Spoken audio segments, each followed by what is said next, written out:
Organization started by a Nigerian woman is daring women to not just exist, but to achieve the impossible.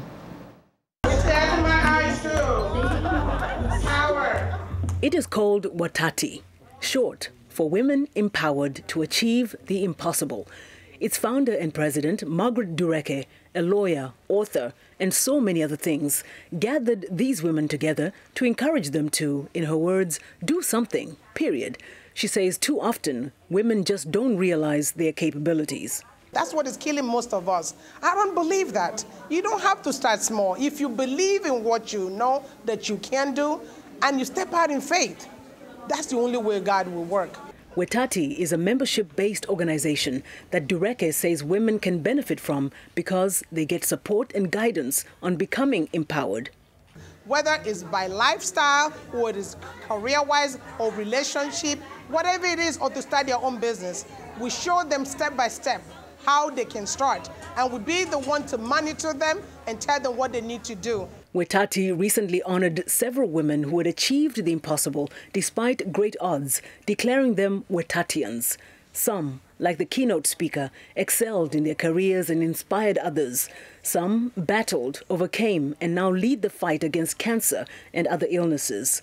Others survived domestic violence, like Mildred Mohammed. She was married to John Allen Mohammed, convicted and executed for the 2002 sniper killing spree in the Washington, D.C. area. In her book, Scared Silent, she writes that Mohammed had threatened to kill her, but she couldn't get protection from police because she couldn't prove it.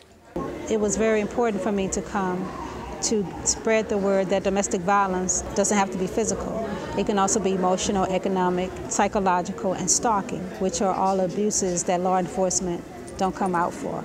Ruth Reiner, WETATi's CEO and a retired entrepreneur, says it's inspirational stories like these that made her team up with Dureke.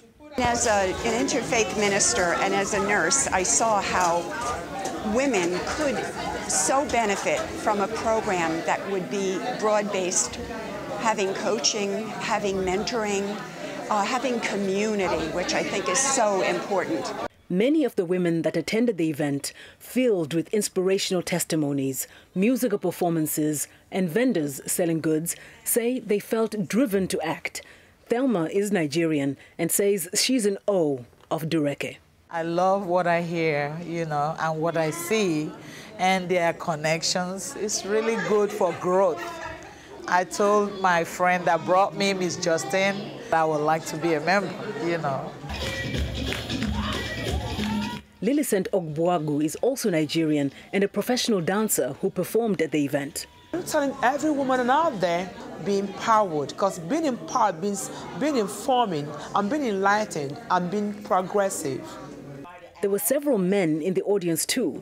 Selia Jerome Lambo of Cameroon says he is not threatened by women's empowerment and supports WETATi's cause. I don't think women can ever leave men behind, and men will not ever leave women behind. Yeah, it takes two to succeed. Proof of this may be Dureke's husband, John.